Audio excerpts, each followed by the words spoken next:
Right, it's the 64 pan bottom end with not sure what year, shovel top end.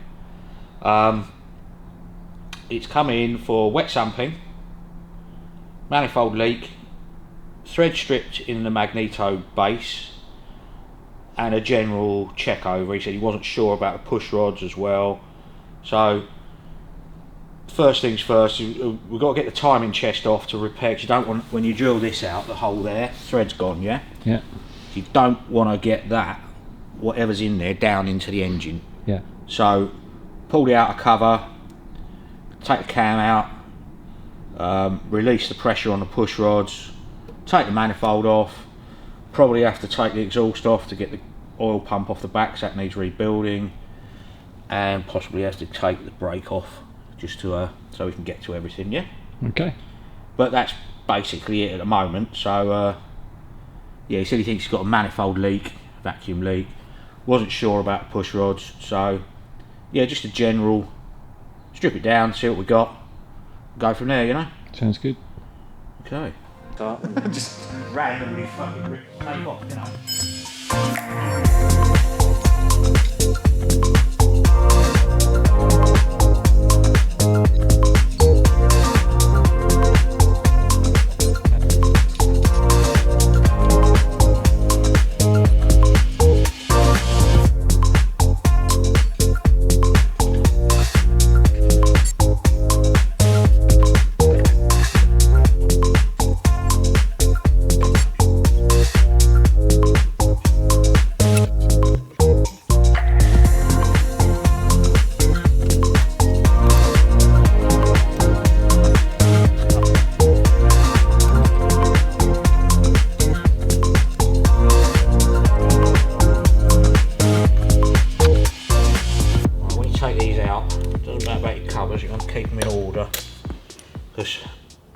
Some pan heads, don't know about if they've got a shovel top end, they're one push rod that's shorter than the others. Okay. So you just put them out in order first of all. There you go, that one is slightly longer. What would be the repercussions of putting them back in the wrong order? Nothing realistically, because you've got so much adjustment on them. But if they're a long way out, then it will be, what it's to do with is the angle of the pistons against the valves and everything. Okay. See, I always thought the shorter one went in here, but I'll have to look it up. But that one's only very slightly shorter. So it could have mismatched push rods in it, I don't know. Till we get round to getting it all of them out, you know. See, the idea of he wasn't sure about the settings of them anyway, yeah? But the idea of taking them out is because when you take this off, you don't want to put any load on the camshaft with the valve springs, yeah? Because otherwise it can, you won't really mess anything up, but it just makes life a lot easier if they're out the way, you know?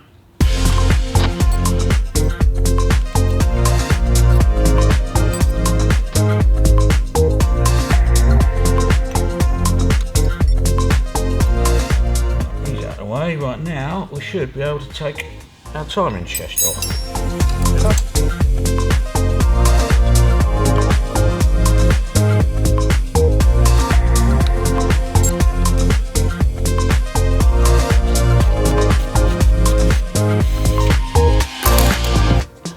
Comes out of this bad boy. Most of it's on the floors, I can't see it'll have a lot left in it.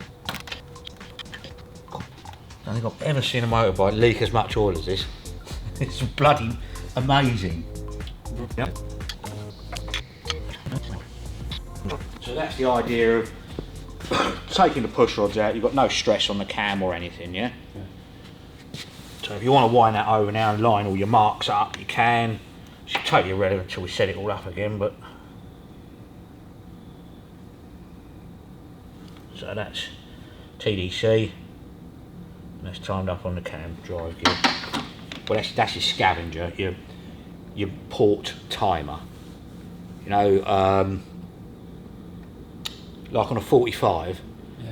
When you put the scavenge oil pump in, you have to line up that little hole in the scavenge pump. Okay. It makes the crankcase breathing in the correct timing, yeah? So now, we can pop all of our bits of nice washer on there, look. Lovely job. Yeah. So when I get round to it now, yeah, I can take all of those gears out, drill this, tap this. It could be blind, but no, it isn't. So some of the cases, that hole was blind. It's what you call a blind hole, so it doesn't go all the way through, but this one does. So we get the oil pump out of the way now, because we've got to rebuild that anyway. And that's about it for the time being until I get in to repair that timer gear.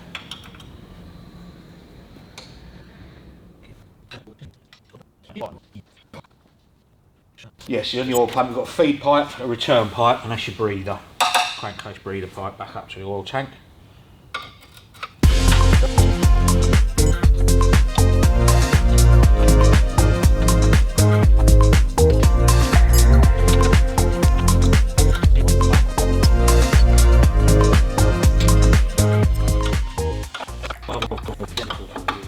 Your ideal place is on your feed line. You don't want it on the return line or anything like that, you know? I mean, ultimately it'll do the same thing, but you want it on the feed line, so any crack coming out of the tank gets filtered straight away. Okay, so let's loosen off our oil pump. Sometimes you have to slide the base out to get the drive gear off. Let's see if she'll come off.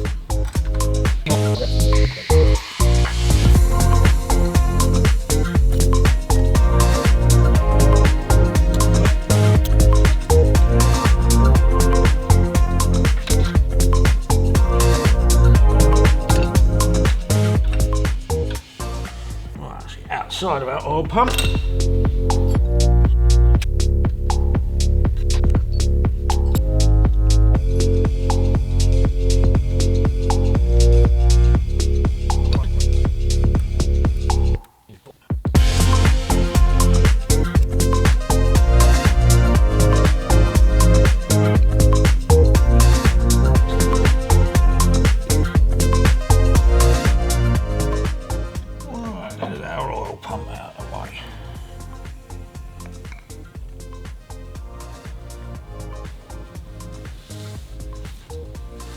So that's good. It's easier to take that out because to get that oil pump shaft all the way out from the in there, yeah, you basically got to take the engine out of the bike. So you have to assemble it because you've got your scavenge gears and your pump gears. It's 4 cogs in there, yeah. So you have to assemble it and they're all matched and all line up, they're all marked up. But those, or that one, you can put on there first and then slide your pump on as long as it's meshed in the right place. And then you know it's timed up to the Woodruff key then. So that just needs stripping now and rebuilding, but that's about as far as I can go on that at the moment. I don't want to take anything else off, but I can get round to rebuilding this bad boy now, get the bottom end back together, repair that thread, and then I can concentrate on the top end, yeah? So that's about it at the moment for that one. So that's your first thing to do, is rebuild that. Yeah, and then go from there realistically.